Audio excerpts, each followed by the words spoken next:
허환구의 라디오 오늘. 여러분 안녕하십니까, 허환구입니다. 지난 주말 밤이었죠. 이란이 이스라엘을 향해 수백 대 미사일과 드론 공습을 단행했습니다. 지난 1일 이스라엘이 시리아 주재 이란 영사관을 폭격해 이란 혁명수비대 간부를 사살한 데 대한 보복을 가한 건데요. 이란이 이스라엘 본토를 공격한 건 지난 1948년 이스라엘 건국 이후 처음입니다. 그만큼 사안의 심각성이 큰데요. 이스라엘은 아이언돔 방어체계 가동으로 영토 내 피해가 미미하다고 밝혔지만 이란이 원유 수송로인 호르무즈 해협에서 이스라엘과 연계됐다는 컨테이너 화물선을 납포한 데 이어서 무력 대응을 감행하면서 위태로운 중동 정세가 더욱 아슬아슬합니다. 우리도 철저히 대비해야겠습니다. 4월 15일 월요일 라디오 오늘, 광고 듣고 시작합니다.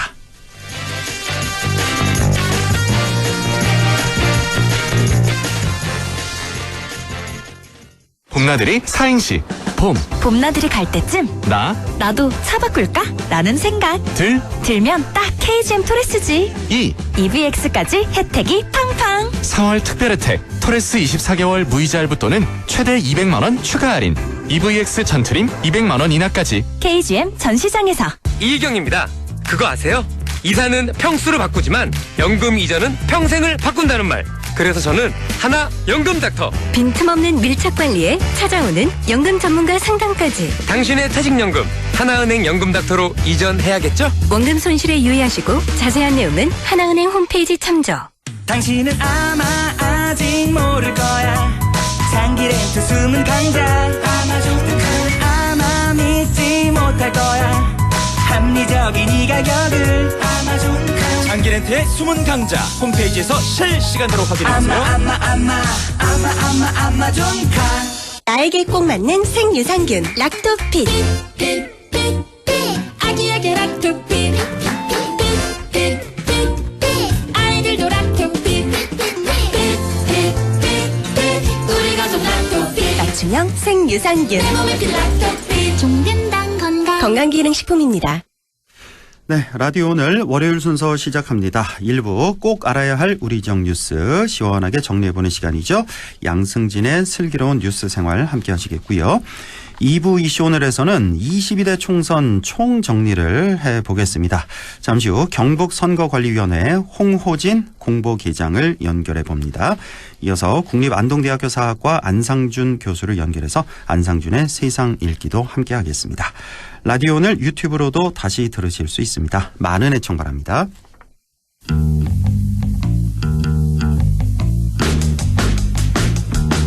네, 슬기로운 뉴스 생활 시작합니다. 유난히 우리 지역만 조용했던 제22대 총선이 지난주에 끝났습니다. 막상 뚜껑을 열어보니까 조용했던 이유가 이해됐을 정도로 예상했던 결과 그대로 나왔습니다. 여당의 참패인 전국 선거 결과와는 달리 대구, 경북 각각 12개, 13개 선거구 모두 25개 모든 곳에서 국민의힘이 이변 없이 싹쓸이에 성공했습니다. 자, 오늘은 북부권 시군의 선거 결과에 대한 얘기와 함께 금배지를 단 우리 지역 당선자들의 과제와 또 앞으로의 전망에 대해서 얘기를 나눠보죠. 오늘도 매일신문 양승진 기자와 함께합니다. 안녕하십니까? 예, 안녕하세요. 예, 자, 우리 지역 좀 자세히 살펴보겠습니다. 먼저 안동 예천 지역구 선거 결과부터 시작해 볼까요? 네, 북부권 4개 선거구 중에서 가장 많은 후보자가 출마한 안동 예천 선거구에는 현역인 김영동 의원이 67.47%의 득표율을 기록해서 28.93%에 그친 김상우 더불어민주당 후보를 4만 6천여 표 차로 여유롭게 제치고 재선에 성공을 했습니다. 네. 보수세가 강한 지역 특성을 고려했을 땐 김 의원의 재선이 무난할 것으로 점쳐졌고 실제로 예상대로 득표 결과도 나왔는데요. 네. 총 8만 1,040표를 받은 김영동 당선자는 김상우 후보에 비해서 안동에서는 3만 1,600여 표를 그리고 예천에서는 14,600여 표를 더 많이 획득을 했습니다. 안동 예천의 유효 투표수가 각각 86,900, 33,100표임을 고려를 하면 안동에서는 66% 정도, 예천에서는 70%의 지지를 받았습니다. 아, 그렇군요. 안동 예천 선거구 김영동 후보 안동에선 66, 예천에선 70% 정도 지지를 받았다는 건데 자, 그리고 또 우리 지역 보면 이제 도청 신도시가 있는 예천군 호명면이 있잖아요. 네네. 여기가 이제 좀 야권 지지 성향이 좀 강했잖아요. 그동안 선거에서 보면 그렇죠. 젊은 세대들이 많기 때문에 이번에 어떤 결과가 나왔는지 이것도 좀 궁금하네요. 그 2022년 6월에 치러졌던 이제 제8회 지방선거에서 네. 이철우 경북지사 유일하게 이제 더불어민주당 후보에게 진 곳이 이제 도청 신도시가 있는 당시는 이제 예천군 호명면 선거구인데요. 예. 그 이도지사가 호명면에서 기록한 득표율이 48.5%였고 더불어민주당 임미애 후보가 49.5%를 기록을 했습니다. 아, 당시 이제 도지사 예. 선거에서 2년 전에 그렇죠. 이철우 도지사보다 당시 민주당 임미애 후보가 1%포인트를 더 받았다. 예천군 호명면에서는. 네네. 이것도 굉장히 뉴스거리였습니다. 당시에. 그렇죠. 예. 그 또 당시 선거에서는 예천군 의회에 역사상 최초로 민주당 출신 지역구 후보가 당선되기도 했었고요. 예.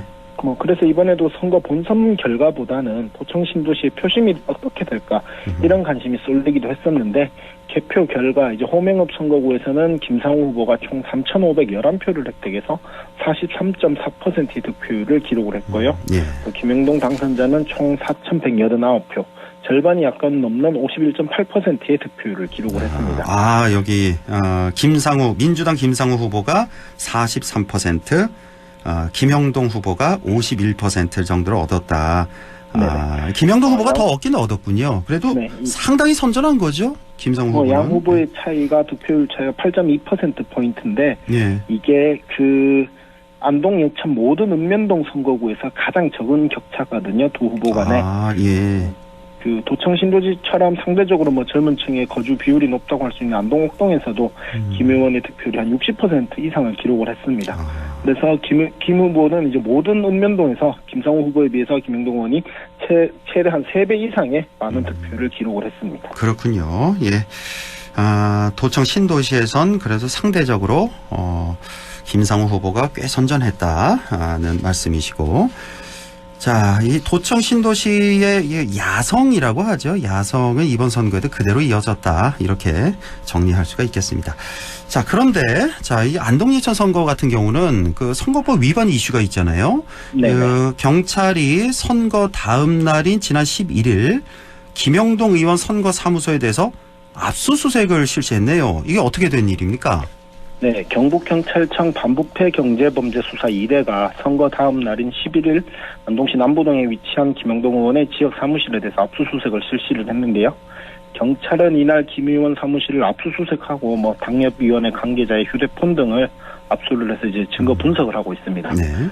이날 압수수색에 대해서 경찰은 지난달 18일 날 안동시 선거관리위원회에 고발에 따른 조치다 이렇게 설명을 했고요.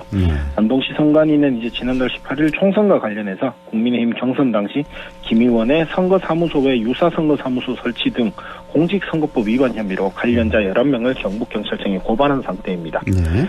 그 공직선거법상 국회의원 선거 후보자는 지역구에 선거사무소 한 곳을 설치를 할 수 있고 지역구가 2개 이상의 기초지자체로 이루어져 있다면 선거사무소를 두지 않는 곳마다 선거연락소 한 곳씩을 따로 둘 수 있도록 규정을 하고 있는데 이 부분들은 앞으로 이제 수사를 계속 진행하는 것들을 살펴봐야 될 것 같습니다. 아, 그렇군요. 그러니까 선거사무소에 대한 이 규정이 지역구에 선거사무소 딱 한 곳만 둘 수 있는 거군요. 딱 한 곳만 둘 수 있고 우리처럼 이제 몇 개의 지역이 이제 합쳐진 이런 선거 같은 경우는 선거사무소 한 곳 놓고 그리고 나머지 지역에는 선거 연락소라는 걸 한 곳씩 둘 수 있다. 그러니까 우리 지역 영주, 영양, 봉화 같은 경우는 영주에 선거사무소를 하나 둘 수 있고 영양, 봉화에 각각 선거 연락소 한 곳씩 둘 수 있다. 이게 이제 규정이군요. 네네. 그런데 이번에 이제 김영동 후보 같은 경우는 안동에 선거사무소를 2개를 뒀다. 이 건이죠, 그러니까.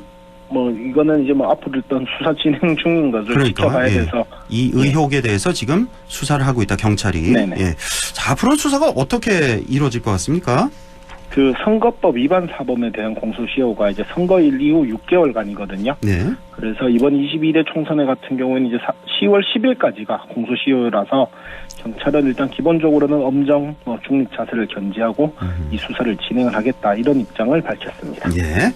자, 다음은 우리 영주 영양 봉화로 좀 가보겠습니다. 선거 이전부터 선거 결과와는 달리 전국적으로 관심이 좀 집중됐던 그런 것 아니겠습니까? 네, 임종득 전 대통령 비서실 국가안보실 2차장이 73%의 득표율을 기록을 해서 예상대로 무난히 당선이 됐습니다. 네. 그런데 이제 임 당선인에게는 당선 이후에 이제 꽃길이 아닌 어쩌면 가시밭길이 될 수도 있겠다 이런 예상도 지금 나오고 있는데 이제 임종득 당선인은 지난해 극한호우 당시에 구조작업 중 순국한 해병대 최상병 사건 수사와 관련해 외압을 행사했다 이런 의혹을 받고 있습니다. 네. 임 당선인과 함께 사건 당시에 이종섭 전 국방부 장관 그리고 신범철 국방부 차관 등에 대해서도 지난해 9월 민주당이 직권남용 혐의로 고발을 했고 현재 공수처에서 이 건의 수사를 하고 있는 중이거든요. 예. 더불어민주당이 이번 총선에서 압승을 거뒀으니까 당장 최상병 수사 외압 의혹이라든가 이런 부분들에서 특검을 추진할 가능성이 매우 높습니다. 네. 여전히 해소되지 않은 의혹이 많이 있는 만큼 앞으로 전국의 흐름에 따라서 영주 영양 봉화 선거구는 전국적인 관심을 받는 선거구로 계속 남아있을 공산이 매우 커 보입니다. 그러니까요. 이 최상병 사건에 대해서 지금 공수처가 수사를 하고 있는 겁니다. 그러니까 이종섭, 신범철, 임종덕 이렇게 3명이 그 대상이 되는 거고 최상병 특검 같은 경우는 이제 패스트트랙에 이제 지난해 올려져-가지고 이미 이제 본회의 표결만 앞두고 있는 상태잖아요. 그렇죠. 예, 그래서 본회의 5월 초순, 5월 2일인가요? 그때 이제 본회의에서 표결할 걸로 지금 예상이 되고 있는데 만약에 여기 이제 국회는 통과되겠죠. 당연히 민주당이 다수당이다 보니까 이제 대통령에게 보내지면 정부에 보내지면 여기서 다시 대통령이 거부권을 행사할 것인가 말 것인가 그게 지금 이제 귀추 주목이 되고 있는 그런 상황입니다. 자, 다음은 상주 문경 선거구 가보죠. 자, 이미자 의원이 이제 무난히 3선에 성공했네요. 이미자 의원도 77.6%의 높은 득표율을 기록을 했고요. 이 상주 문경 선거구에서는 민주당 소속인 이윤희 후보 외에도 이낙연 전 민주당 대표가 창당한 새로운 미래 소속의 김영선 후보가 출마를 해서 일찌감치 싱거운 선거가 될 것이다. 이렇게 예측됐던 곳이기도 하고요. 이 후보와 김 후보는 각각 18.8%, 3.5%의 득표를 기록을 했습니다. 통상 중진 국회의원으로 여겨지는 3선 국회의원은 국회 내에서는 이제 상임위원장을 그리고 당 내에서는 최고위원이나 원내대표 등 요직을 맡을 수 있는 자리로 여겨지거든요.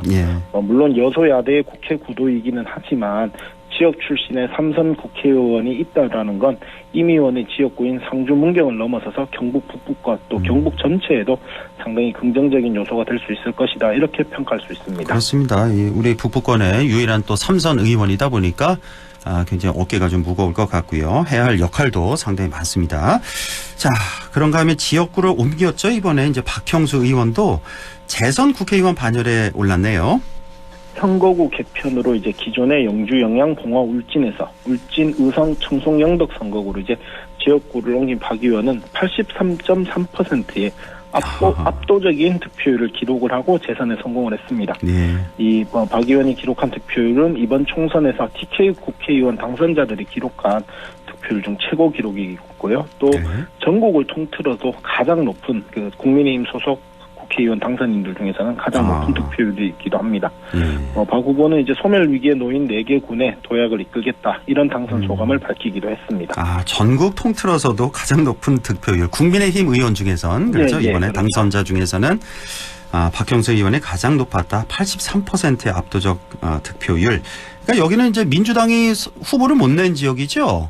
그렇죠. 이 지역은 심태성 후보인가요? 나와서 이렇게 압도적인 득표율을 기록할 수가 있었습니다. 자, 충분히 예상이 가능했던 이제 우리 지역의 지역구 선거 결과보다는 사실 비례대표 선거 결과에 관심이 좀 더 많이 쏠린 그런 선거였다라고도 볼 수가 있는데 이번에 이제 국민의힘과 더불어민주당의 비례대표 위성 정당이었죠. 이제 국민의 미래 더불어민주연합에서 대구 경북 출신 총 3명의 국회의원이 나왔네요. 네, 우선 청송 출신인 이제 김희상 한국노총 대구 지역본부 의장은 국민의 미래 비례대표 10순위로 추천을 받아서 여의도 입성에 성공을 했습니다. 노동운동가 출신이기도 한 김 당선인은 이제 22대 국회 개원 이후에는 노사 상생과 관련된 활동에 집중할 것으로 전망이 되고요. 그리고 직전까지 경상북도 경제부지사를 역임한 이다리 당선인은 비례대표 17번으로 공천을 받았습니다. 예. 국민의 미래가 정당 투표 결과 총 18석을 확보를 했으니 턱걸이로 당선된 셈인데 이다리 당선인은 비록 대구 출신이기는 하지만 직전까지 경상북도 경제부지사를 역임을 했고 안동 바이오 3단이라던가 이런 지역 경제나 산업에 조금 빠삭한 만큼 앞으로 의정 활동을 하면서도 지역과 또 중앙 정치권의 가교 역할을 할 수 있을 것이다 이렇게 기대가 되고요. 예. 대구 경북 전략 지역 후보로 이제 더불어민주연합 비례대표 추천 순번 13번을 받은 임미애 당선인은 민주당 계열 소속 국회의원 중에서는 거의 유일하다 싶을 정도로 경북 북부권과는 이제 연관이 많은 인물로 꼽힙니다. 그렇죠. 예. 네. 제5회 지방선거에서 열린우리당 소속 의성군의원으로 또 7회 지방선거에서는 경북도의원으로 당선된 바 있고요. 특히 이제 비례대표 당선 이후 수도권 일극주의 타파, 지방소멸 극복을 위한 의정활동을 하겠다 이런 당선 소감을 밝힌 만큼 거대 야당에서 몇 안 되는 지역과의 연결고리를 가진 당선인인 만큼 지역에서 거는 기대도 매우 큽니다. 그렇습니다. 지역민 기대도 크고 정말 이 임미애 당선자 같은 경우는 굉장히 어깨도 무거울 것 같고 책임감 상당히 많이 느낄 것 같습니다. 그래서 이제 매주 또 이제 국회의원이 됐지만 매주 또 저희 라디오 오늘 또 출연을 약속을 해서 또 국회 상황 매주 전해주기로 했습니다. 자, 사실 임미애 당선자 같은 경우는 이제 농민 출신이잖아요. 이제 농사를 의성에서 꽤 오랫동안 짓다가 이제 우리 북부권 같은 경우는 이제 실질적인 효과를 얻을 수 있는 그런 의정 활동, 우리 농업인들을 위한 그런 활동 이런 분야도 많이 기대가 되네요. 본인이 이제 TK 지역 대표성을 가진 사람으로서 지역 현안에 관심을 갖고 대구 경북의 민주당의 교두보가 되겠다 이렇게 말한 만큼 금배지를 한번 다는데 만족하는 의정 활동은 하지 않을 것으로 보여지고요. 예. 특히 이제 당선 소감으로 경북의 인구 소멸 위기라던가 지역주의 문제를 중앙 정치에서 다루겠다. 지방 소멸 위기를 타개할 수 있는 정책이라던가 입법 활동에 나설 것을 다짐을 하기도 했습니다. 예. 또 임미애 당선인이 여성 농민이기도 한 만큼 여성 농업인이 직업인으로 사회적 지위를 인정받을 수 있도록 노력을 한다거나 또 특수 건강검진 혜택을 보편적으로 받을 수 있겠다. 이런 맞춤형 공약도 제시를 하기도 했습니다. 군의와 도의원을 거쳐서 이제 체급을 키웠고요. 도지사 후보, 비례대표 당선까지 이뤄낸 만큼 당선 이후에는 지역과 함께 성장하겠다. 이런 자세를 갖고 의정 활동을 하는 게 중요해 보입니다. 네, 그렇습니다. 지방소멸 위기, 또 지역주의 문제, 또 선거제도 개선까지 약속을 했던 그런 기억이 나네요. 자, 이번 총선으로 여소야대 정국이 형성이 된 겁니다. 선거 결과에 따라서 북부권뿐만 아니라 대구 경북 전체가 어쩌면 비록 여당이라 하더라도 또 소외될 수 있을 것 같다라는 그런 생각도 드네요. 서울이나 경기 이런 수도권 전국 선거 결과는 대구 경북의 결과와는 판이하게 다르게 나왔거든요. 예. 수도권에서 왜 이런 선거 결과가 나왔느냐에 대한 해석은 제각각이겠지만 이번 선거를 보면 북부권을 비롯한 대구 경북에서 지역주의가 더욱더 고착화하고 있다라는 생각이 많이 듭니다. 선거운동을 열심히 하지 않더라도 기본적으로 50%, 60% 이상의 득표율을 깔고 가는데 잡아놓은 물고기에 밥을 줄 필요가 없다. 이런 생각을 안 할 수가 없거든요. 예. 혹자는 호남 지역에서도 비슷한 결과가 나온 만큼 오히려 대구 경북에서는 민주당이 한 30% 가까이 득표율을 기록을 한 만큼 경북의 지역주의는 큰 문제가 아니다. 이렇게 이야기를 하기도 하는데 글쎄요. 물론 유권자의 선택은 절대 정답은 없습니다. 그리고 정치는 이런 정답을 계속해서 찾아가는 과정이기도 한데 모쪼록 이번에 당선된 모든 국회의원들 그리고 대구 경북의 지역구 국회의원 당선인 25명 또 지역 출신인 비례대표 당선인들 모두가 지역과 국가 발전을 위한 의정활동을 4년 내내 하루도 빠지지 않고 해주기를 기대하겠습니다. 그렇습니다. 이번에도 이제 확인이 됐습니다마는 TK 싹쓸이, 호남 싹쓸이가 정말 우리 국가적으로 굉장히 이건 손해를 보는 겁니다. 다음 국회에서는 이 선거제도 개혁만큼 꼭 좀 했으면 좋겠네요. 자, 오늘도 매일신문 양승진 기자와 함께했습니다. 고맙습니다. 네, 감사합니다. 네, 라디오 오늘 2부에서 뵙겠습니다.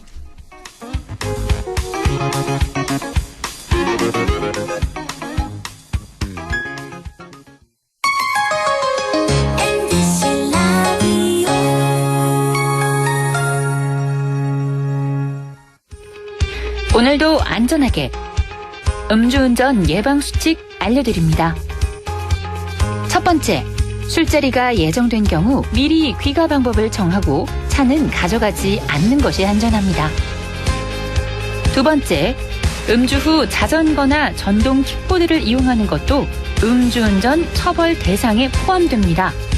세 번째, 과음을 한 다음 날에는 대중교통을 이용해 주세요. 숙취 음주운전 역시 처벌 대상입니다. 네 번째, 음주운전을 방조하는 경우에도 3년 이하의 징역형 또는 1,000만 원 이하의 벌금형에 처해질 수 있습니다. 적극적으로 말려주세요. 위험한 음주운전 미리 예방하여 소중한 생명을 지켜주세요.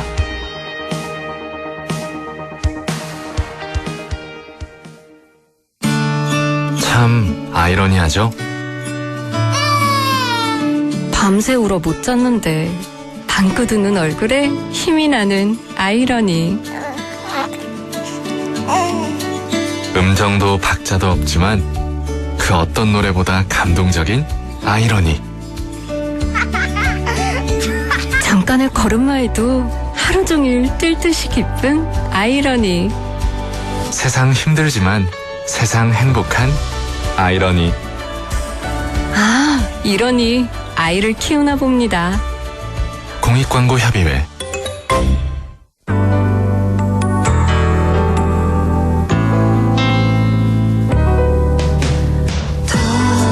어렵던 날도 많았죠.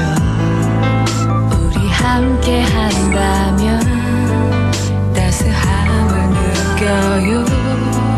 사랑이 있어요. 소중한 꿈을 이뤄봐요.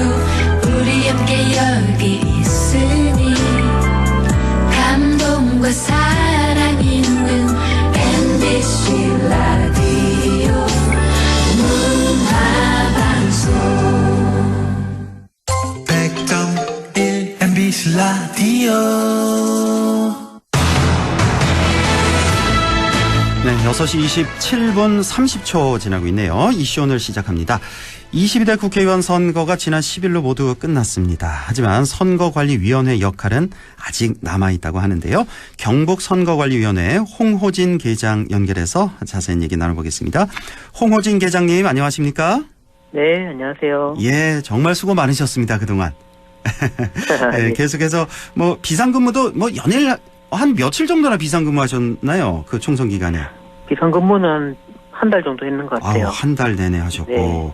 네. 투표 관리에 동원된 인원도 굉장히 많았겠어요. 어느 정도나 됐습니까? 네, 전국 14,259개의 투표소에서 투표관리관과 투표사무원 등 투표관리 인력은 총 13만 9천여 명이 투표를 관리했고요. 예. 경북에서는 926개 투표소에서 투표관리관 및 투표사무원 8,439명과 투표함 호송경찰 1,754명 등 총 1만여 명이 투표를 관리했습니다. 그렇군요. 예, 덧붙여 경북은 23개 개표소에서 네. 4,888명의 인원이 개표를 관리했고 경찰 인력 1천여 명이 호송 및 개표소 보안에 힘써주셨습니다. 그렇군요. 예, 경북만 따져도 한 10,000명 넘는, 예, 10,000명 정도나 되는 그런 인원이 동원이 됐고, 사실 이번 개표 과정도 상당히 힘드셨을 것 같아요. 다음 날 오전까지 계속됐잖아요, 개표가. 네. 전체 몇 시쯤 끝났습니까, 그 개표가? 우리 이제 개표가 뭐 다 끝난 거는 예. 다음 날 한 오전 7시 정도 돼서 다 끝났습니다. 그렇군요. 우리 지역 같은 경우는. 예. 예. 자, 이번 선거 관리에 있어서 특별히 좀 어려웠다 하는 점은 어떤 게 있었을까요? 네, 무엇보다도 선거 결과에 승복하지 않는 사람들이 제기한 각종 불신이 가장 힘들었습니다.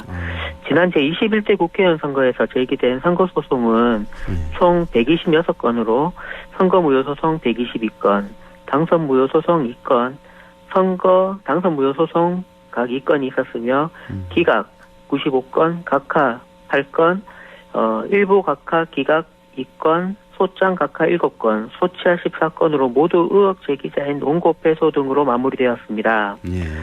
판결로 확정된 사건들을 살펴보면 세간을 떠들썩하게 했던 백춘잎 투표, 일장기 투표, 빳빳한 투표지에 대해 모두 사실 무근으로 밝혀졌습니다.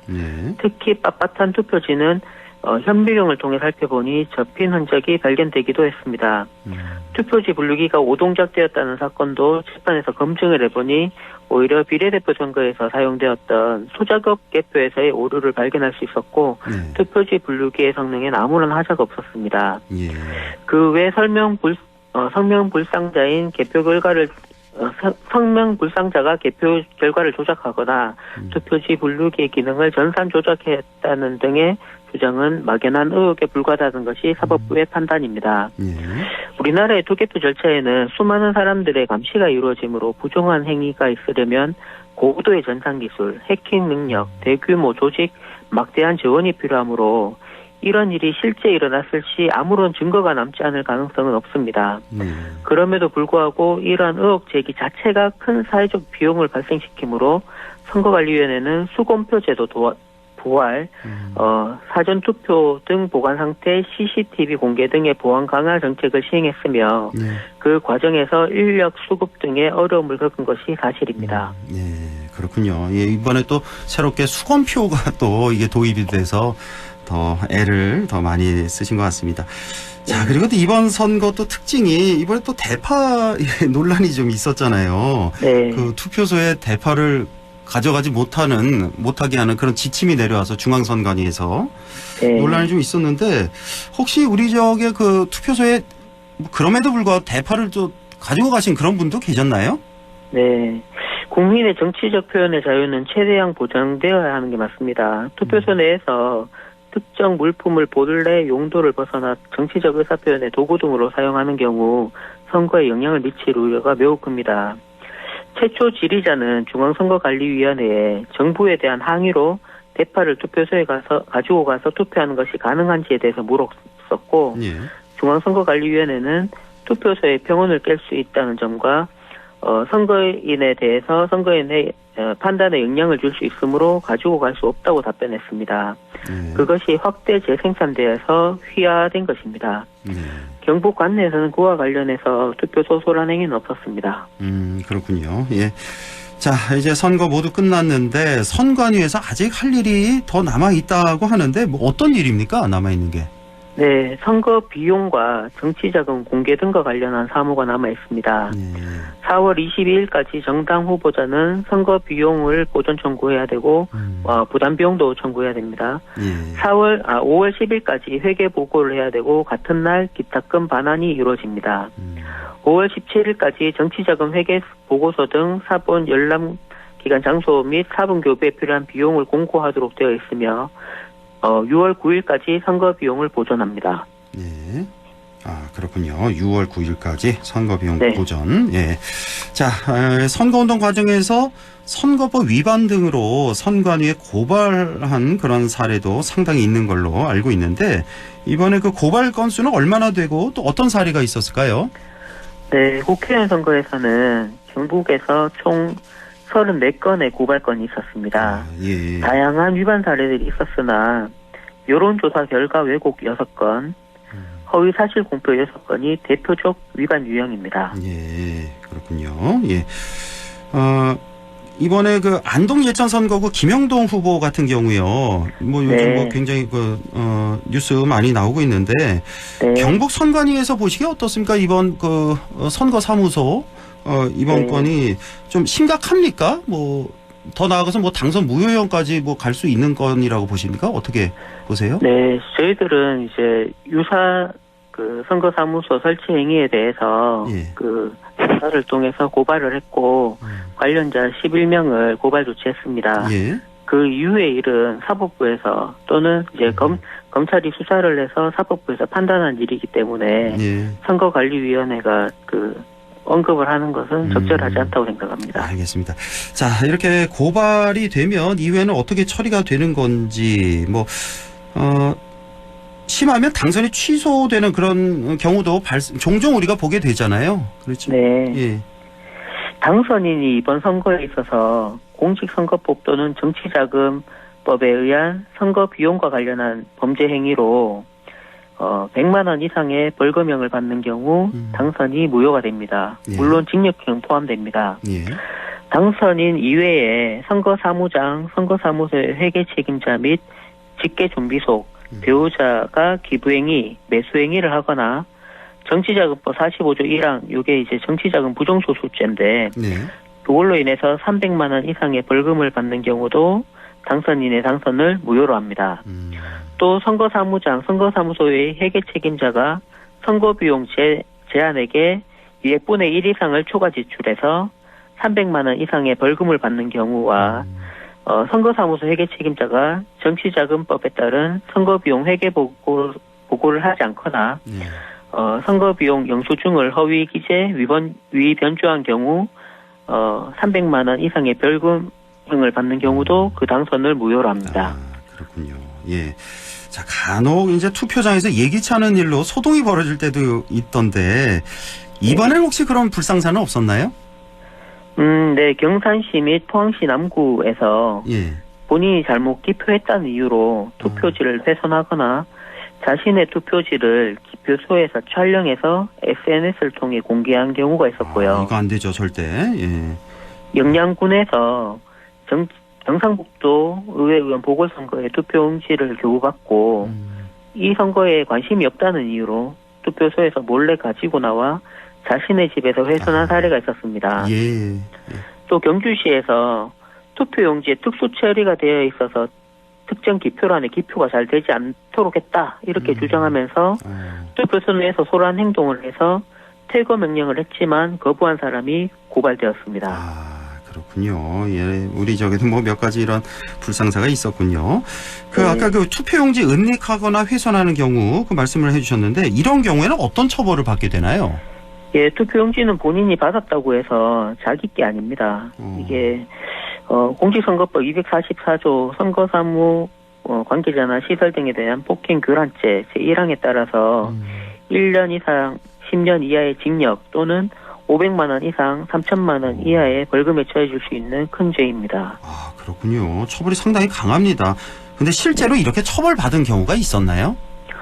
네, 그 구체적인 행위 양태에 따라서 그 처벌이 좀 감해지고 하는 경우도 있긴 있지만 기본적으로는 엄하게 처벌되는 범죄인이 유의해 주셔야 되겠습니다. 알겠습니다. 예. 자, 끝으로 우리 유권자 여러분께 당부하고 싶은 말씀 있으면 좀 전해 주시죠. 네, 선거는 국민의 선택을 받기 위한 치열한 대결의 장인 동시에 승복과 포용으로 국민 통합을 이뤄내는 아름다운 과정이 되어야 한다고 생각합니다. 정당 후보자는 유권자의 선택을 겸허히 받아들이고 유권자는 당선자에게 축하의 박수를, 낙선한 후보자에게 위로와 격려를 보내주시기 바라며 제22대 국회의원 선거가 국민화합과 통합으로 희망찬 대한민국의 미래를 향해 함께 나가는 출발점이 되기를 기대합니다. 예, 이번 22대 국회의원 총선 큰 불상사 없이 잘 관리를 해주셨습니다. 그 경북선거관리위원회 앞으로 6월까지 또 마무리도 잘 해주시고요. 예, 오늘 도움 말씀 잘 들었습니다. 고맙습니다. 네, 감사합니다. 네, 지금까지 경북선거관리위원회 홍호진 계장이었습니다. 라디오 오늘에서는 청취자 여러분의 참여를 기다리고 있습니다. 우리 지역에서 발생한 사건 사고 소식이나 함께 토론하고 싶은 내용을 안동 MBC 홈페이지 라디오 오늘 게시판에 올려주시기 바랍니다. 전화와 문자 참여도 하실 수 있습니다. 전화는 851국에 7191번, 문자는 샵 0913번으로 보내주시면 됩니다. 문자는 단문 50원, 장문 100원의 정보 이용료가 있습니다. 여러분의 많은 참여 바랍니다.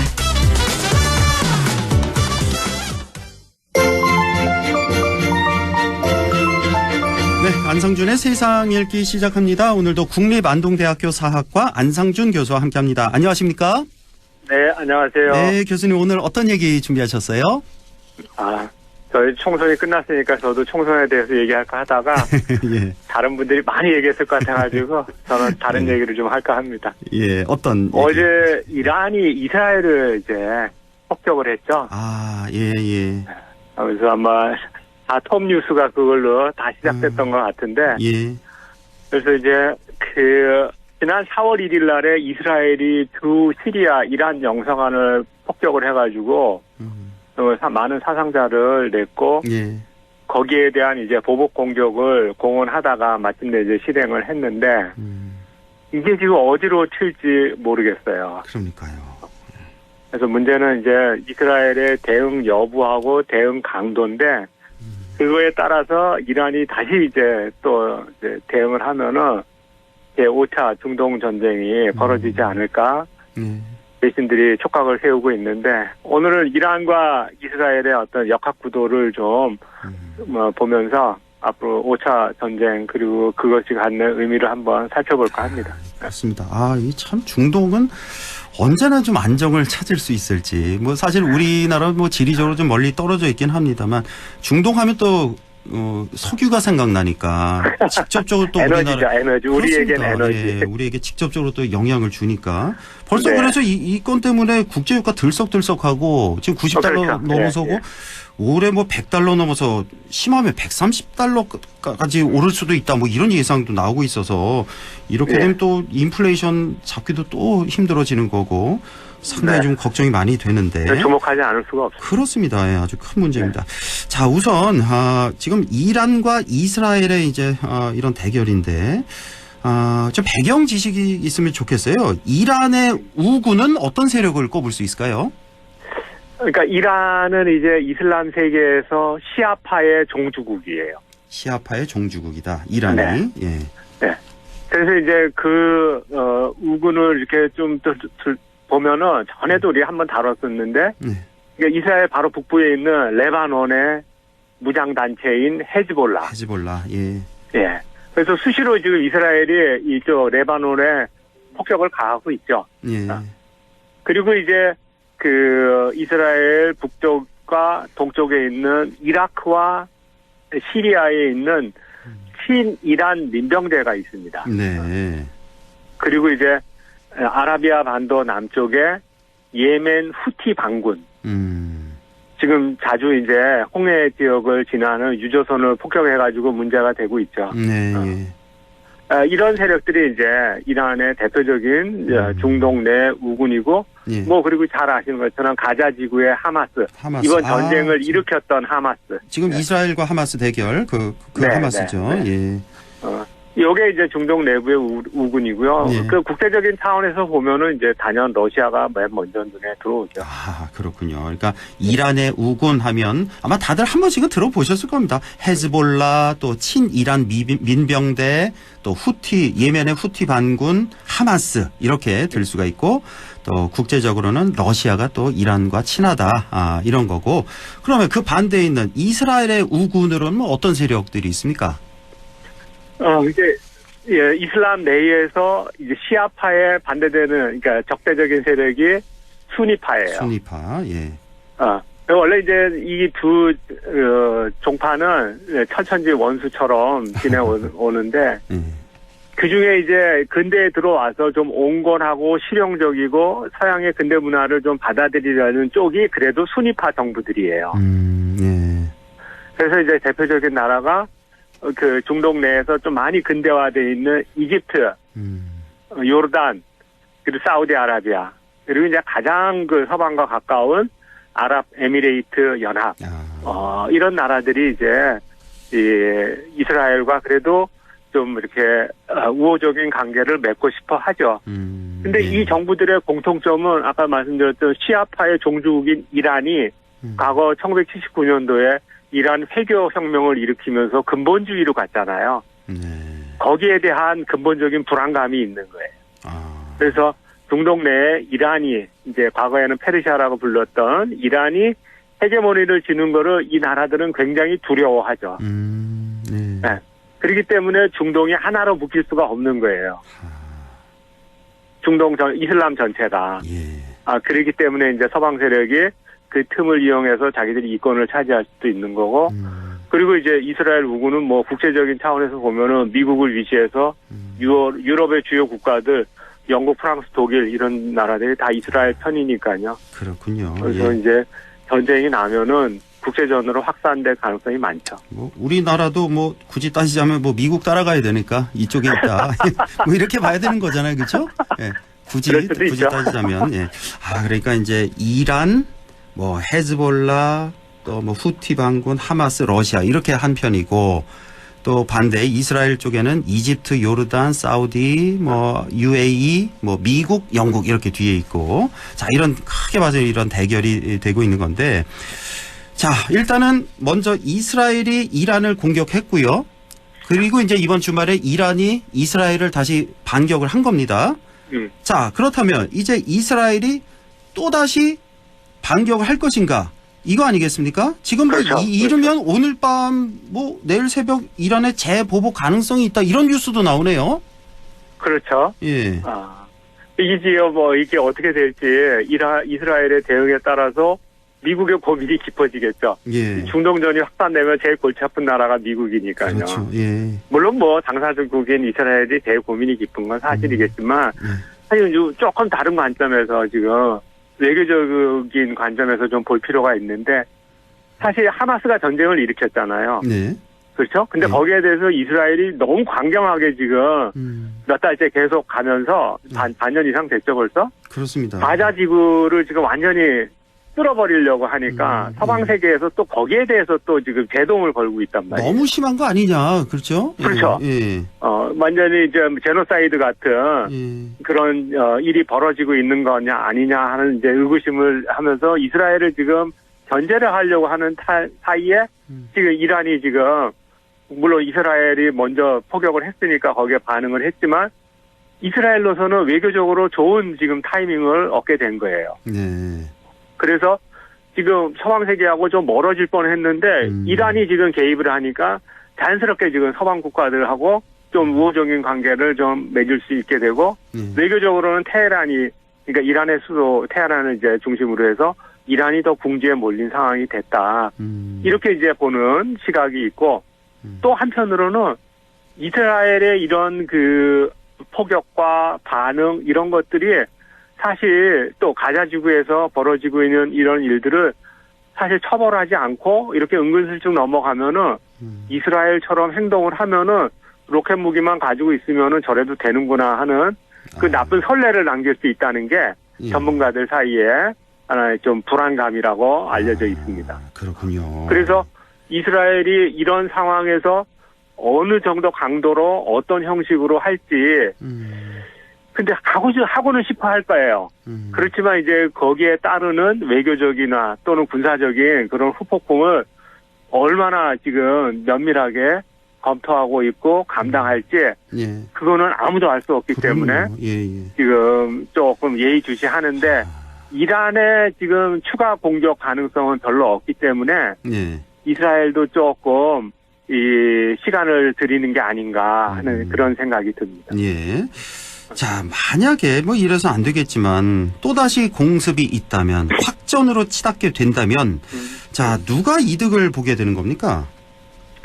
그렇다면 지금 현재 상황에서는 가자 지구에 있는 하마스 무장 집단이 가장 큰 이득을 보겠죠. 아, 하마스가 왜냐하면 이스라엘이 이제 저쪽으로 신경 쓸 테니까. 그렇죠. 네. 그렇게 되면은 이제 사실 이스라엘 입장에서는 그 온 전력을 다해서 지금 가자 지구를 휩쓸어 버리고 네탄야후가 정치적인 복권을 하려고 했었는데 사실 명분이 없어져 버렸잖아요. 예. 그리고 엉뚱하게 또 이란이라는 강국하고 전쟁을 해야 되는 상황이고 그렇기 때문에 이스라엘의 지금 네탄야후 정부가 굉장히 지금 심각한 고민에 빠져 있을 것 같습니다. 제가 보기에. 그렇네요. 예. 중동 이외 지역에서는 어떨까요? 뭐 미국이나 러시아 뭐 이쪽은 어떻게 볼까요?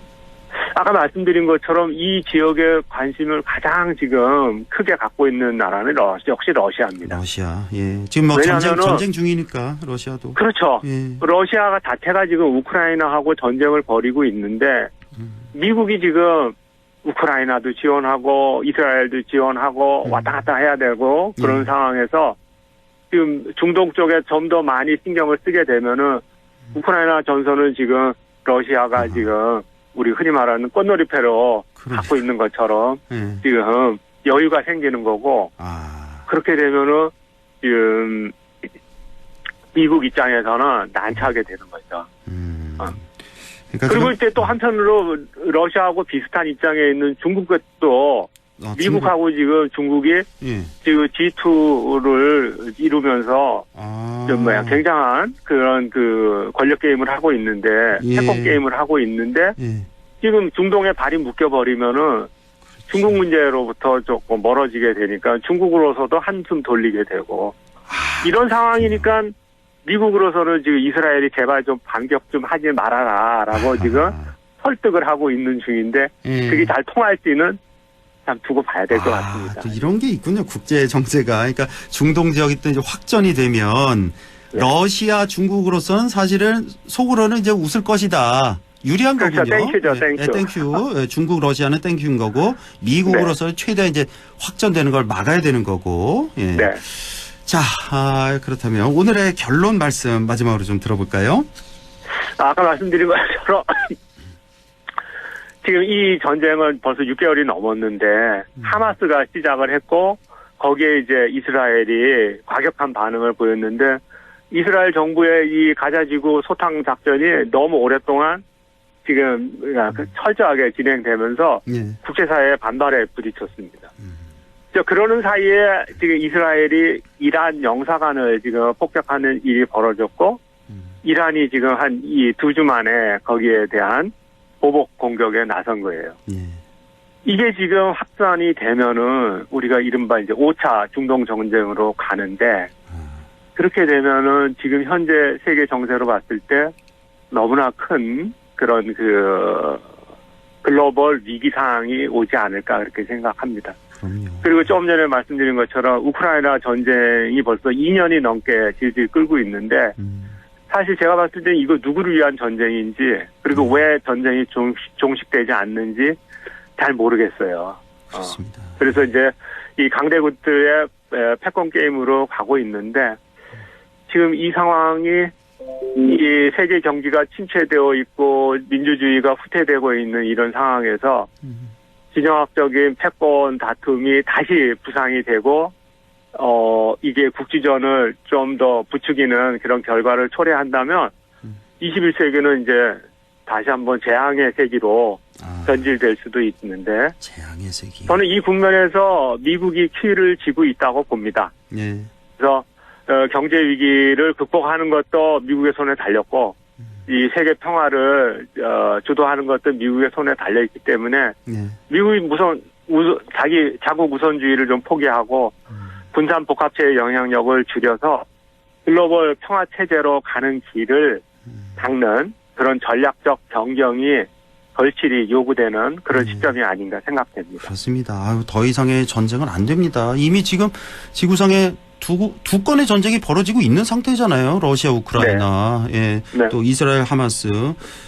또 하나의 동아시아도 전쟁. 그러면 더 이상 안 되고 결코 안전하지 않습니다. 그렇습니다. 또 이렇게 되면 또 일이 커지다 보면 또 서방 세계 또 다 또 참전을 하게 되면 정말 말씀하신 대로 21세기 재앙의 세기가 될 수도 있다라는 게 정말 뭐 불가능한 일은 아니잖아요, 그렇죠? 그럼요. 협상을 잘해서 이제 100년 만에 또 이제 엄청난 전쟁을 치를 수도 있는 거죠. 그럼 안 되죠. 그러면 어쨌든 뭐 오늘 밤 상당히 위기라고 하는데 협상을 좀 잘해서 평화롭게 잘 해결이 됐으면 좋겠습니다. 오늘 아주 중요한 말씀 잘 들었습니다. 국립안동대학교 사학과 안상준 교수와 함께했습니다. 고맙습니다. 네.